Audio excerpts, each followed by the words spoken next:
ever found yourself snapping at people, feeling totally wiped out, or just wondering why you can't get excited about anything anymore? Yeah, that's most likely burnout. And trust me, it's way sneakier than you think. In this episode, I'm sharing real stories, why leaders get hit the hardest, and 5 super doable ways to keep burnout a little bit at bay. So if you're feeling the pressure, grab a few minutes for yourself and listen in. You deserve it. Let's get going. Welcome back, everybody. How are you doing out there? Like, really, how are you doing? Because today I really want to talk about how you're actually doing. Because we're going to talk about what's affecting millions of professionals every single day, but looks different for almost everyone who experiences it. So we're talking about burnout. And here's what makes burnout tricky is that it doesn't always show up as exhaustion or wanting to quit your job. Sometimes it shows up as irritability. Sometimes it could be that third glass of wine becoming a habit. Mm.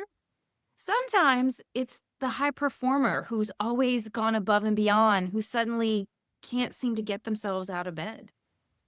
Today, we're going to be diving into how burnout manifests differently across people, why you, my leader friends, are particularly vulnerable, and most importantly, some simple ways to stay grounded before you hit a wall that takes you out in a way that none of us. So let's begin with a critical insight. And one that I think we often forget is that burnout is not a one size fits all. And so I'm going to give you some examples of 3 leaders that I know and what it looks like for them. So first is a friend of mine who is a director, um, and her burnout looks like steroids involved mixed with perfection. Like she literally is like an energizer bunny. I mean, working 70-hour weeks. I have gotten emails from her at midnight, and her work is absolutely flawless. But the reality is she's dying inside because she works all the time, doesn't see her friends, doesn't see her family. She survives on a diet of like caffeine and Rolaids because her stomach is completely jacked. And candidly, I think she is struggling that it's going to all fall apart any minute if she doesn't maintain this insane level. Then there's a second leader I know. He's a manager, and his burnout's completely different. So for somebody who is always been timely with everything, when it shows up for him, he starts missing deadlines. And he will check out, like his focus just won't be there. It's like the lights are on, but nobody's home. Like his passion is gone, his drive is gone. And it's just like the energy isn't there, which is awful. And then there's the last leader we're going to talk about. And their burnout shows up as anger. She snaps at her team sometimes over small mistakes, and she can feel irritated, cynical about everything and everybody, questioning people's motives, and finds herself thinking, like, why do I even bother? And if you're wondering, that has been me. In my life, sometimes when burnout shows up for me, that's what it looks like. So 3 different people, 3 completely different experiences, but guess what? That all is burnout. And research shows us that burnout typically shows up in 3 different dimensions. First, it's about exhaustion. And I'm not just talking the physical kind, because when people think of exhaustion, they talk about how tired they are, but it's also the emotional depletion. It's feeling like you have nothing left in the tank to give. The second kind of the area or dimension is about the cynicism that comes along. So you start detaching yourself from work and feeling numb about things that actually used to really matter to you.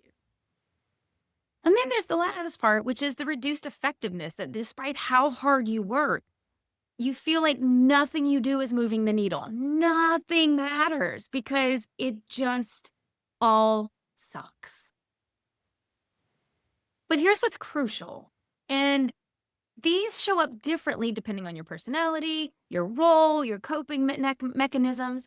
And I'll even go so far to say it can show up differently depending on the circumstances, where you are in your life.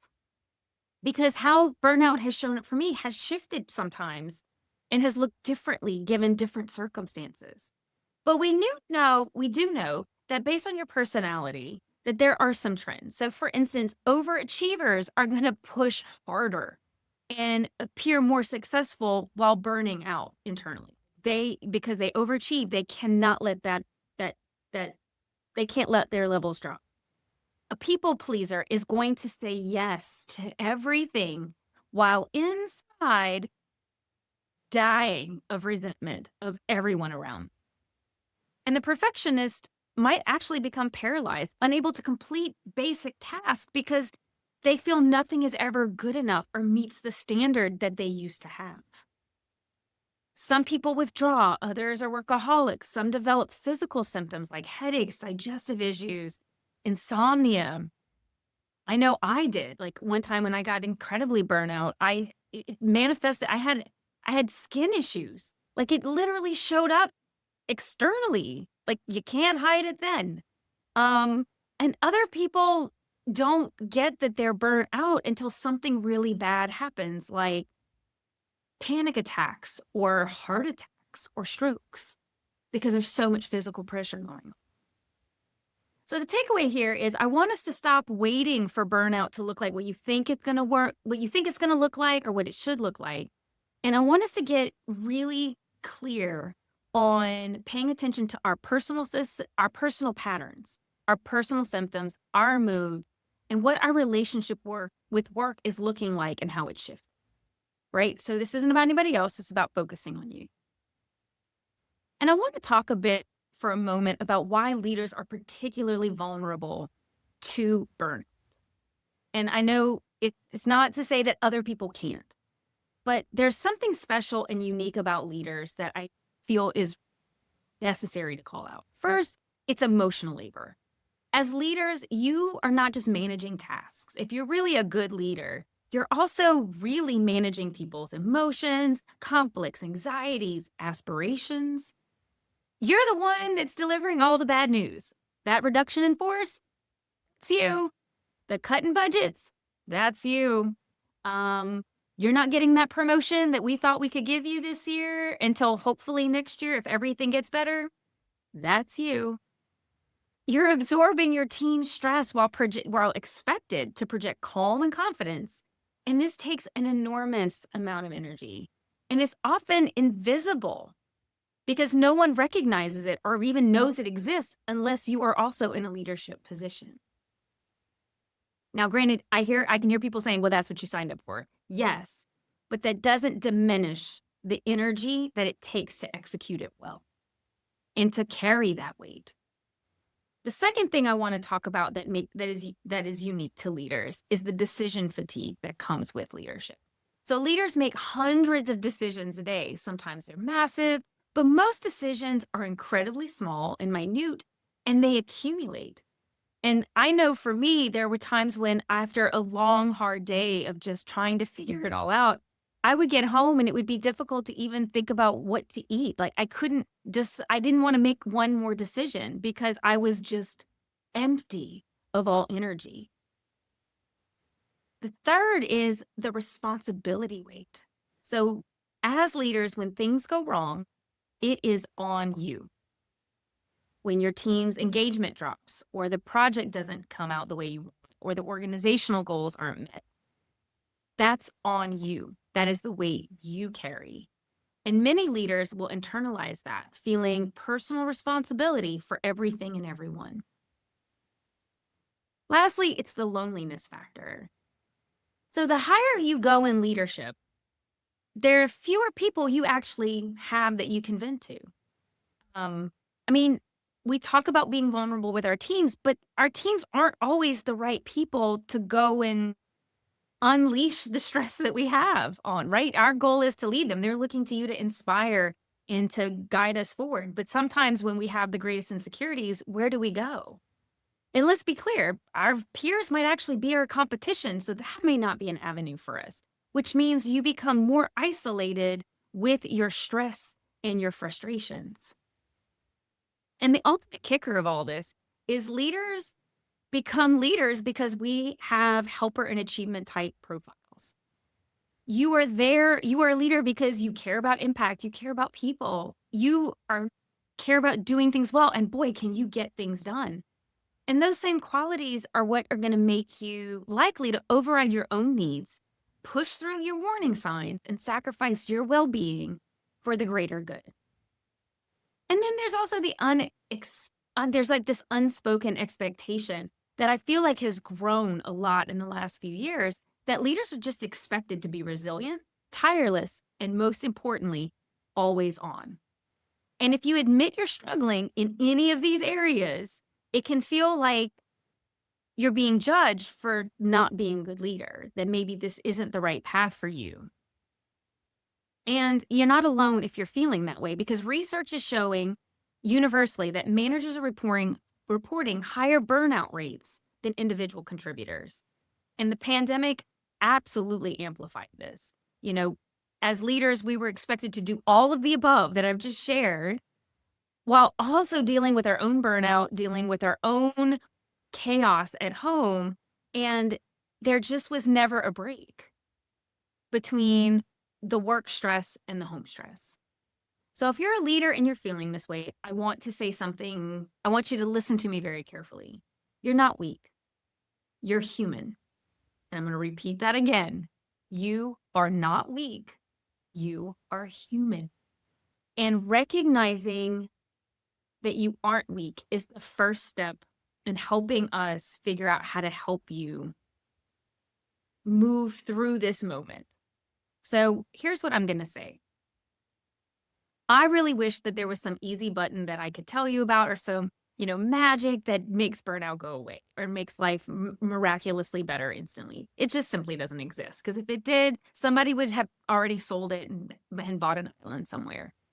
But what we can do is focus on small actions that you can take each day to try to keep you a little more grounded and aware of what's happening with you. Because again, I want to go back to what I said. It's about noticing what's going on with you first, so we don't hit this wall and end up in a really bad place. So I'm going to share 5 different practices that are simple and genuinely effective in helping grow your self-awareness and disrupting some of your daily behaviors that can help not necessarily eliminate burnout, but help at least draw awareness to it and maybe help mitigate it a little. So let's get into the first one. So the first activity that I have suggested to people, and it does work, all of these work, but the first one is what I like to consider maybe a daily check-in. And I'm talking, this takes less than 2 minutes. You could do it in the morning, you could do it in the afternoon, you could do it in the evening, but it's 3 questions I want you to ask yourself. How am I feeling physically right now? So getting into becoming aware of your body. What is one thing I'm grateful for today? We already know the research around gratitude practices that help keep us focused on something positive. And lastly, what's one thing I need today to feel okay? So these 3 questions are all about creating self-awareness before you get into crisis mode. If you're into journaling, you can write it down and, you can look at it over time, but that's not necessary. It's the practice that's important. It is the practice of simply noticing and like physically noticing and mentally noticing where you are. Practice number 1. All right, practice number 2. So recently, if you've been listening, I talked a lot about time management and boundaries. So this is going to be one. So we need to set a hard stop, my friends. One hard stop. I want you to pick one time each week that's a non-negotiable for rest. So maybe it's Friday at 6 p.m. You're done. Or maybe it's Sunday mornings that are sacred, where you're not taking a meeting, you're not answering emails, you're not responding to texts, whatever it is. Protect it like you would a critical meeting, because it is critical. It's a meeting with you and yourself and your sanity. So pick something that is a hard no, like boundary you're going to set for yourself there.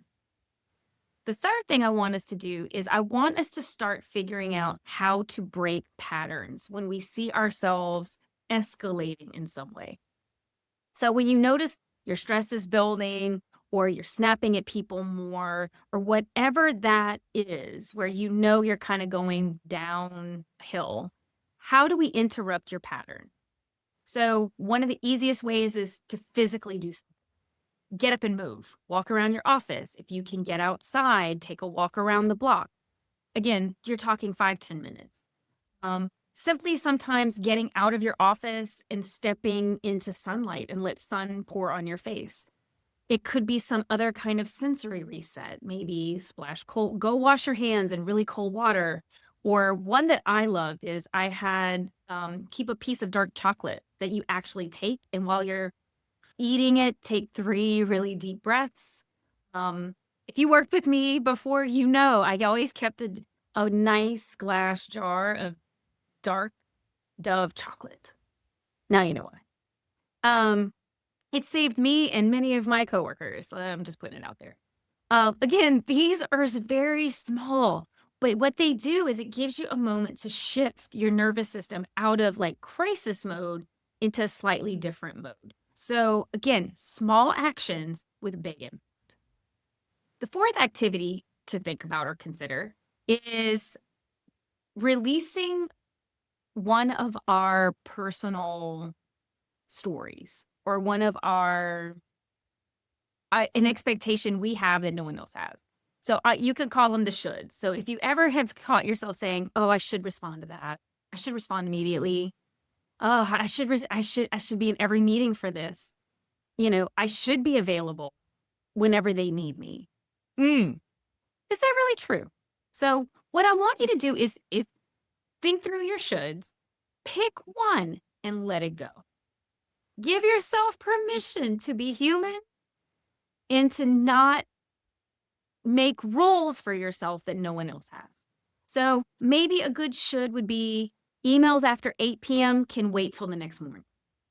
Maybe you can say, instead of feeling like I should give an answer immediately, giving yourself permission to say, let me think about that. I'll get back to you. Pick your should, pick one, and let it go. And the last one is around connection. And this, I think, is really critical, is burnout really thrives in isolation. It's when because there's a lot of shame that can come around our feelings of inadequacy or frustration. Like we should be better. There's a should, there's a story. There you go. But we all have them, right? Of ideas around where we're not meeting the mark and how we could be better. What I would like you to do is pick one relationship. So it could be a friend, a mentor, someone that you genuinely feel you can be real with. And I want you to be very mindful of keeping that relationship active and healthy. So if it means you have to schedule it, then put it on that calendar. So, and I'm not talking, again, I'm not saying this has to be 30 minutes or an hour. It could be a 10-minute check-in, because that 10 minutes can be more restorative than, oh God, and any number of other like restorative things we claim that the industry claims will help you get out of burnout. So keep it one solid relationship close to you. All right. So here's what I want you to remember as we come to a close, because I think it's so critical, is that burnout is not a personal failure. I'm going to repeat that one more time. Burnout is not a personal failure. It is a signal that something is wrong. It is your body telling you, it is your body and mind telling you something has to change.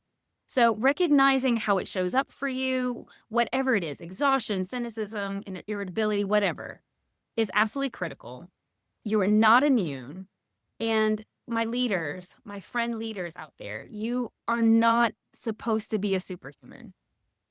It's just not realistic. So the grounding practices I've given you are not intended to be things added to your plate. So I hope that is not how it feels. Every one of those, or some of them, are seconds. It is really just meant to create space to notice what's happening before you hit a wall that really takes you. So I want you to start small, pick one thing, try it for a week. And then what I want you to do is notice what shifts. And if you feel so inclined, email me. You know where to find me. Podcast@KimberlyJBenoit.com. Tell me what shifts. Tell me what you noticed. I just want to say thank you for listening. And, I'm here. My goal here is to try to help you guys show up every day a little bit better than you did yesterday. So please take care of yourself, not wait till some other time. Don't wait till you hit the wall. Start with something small today. All right, my friends, until next time, take care. I've got 2 things before I let you go. 1, if you've ever gotten any value from the show, please leave a 5-star review. It really helps and absolutely makes my day. The second thing is if you have any thoughts you'd like to share with me, please shoot me an email at podcast@KimberlyJBenoit.com. I'd love to hear from you. All right, see you in the next episode.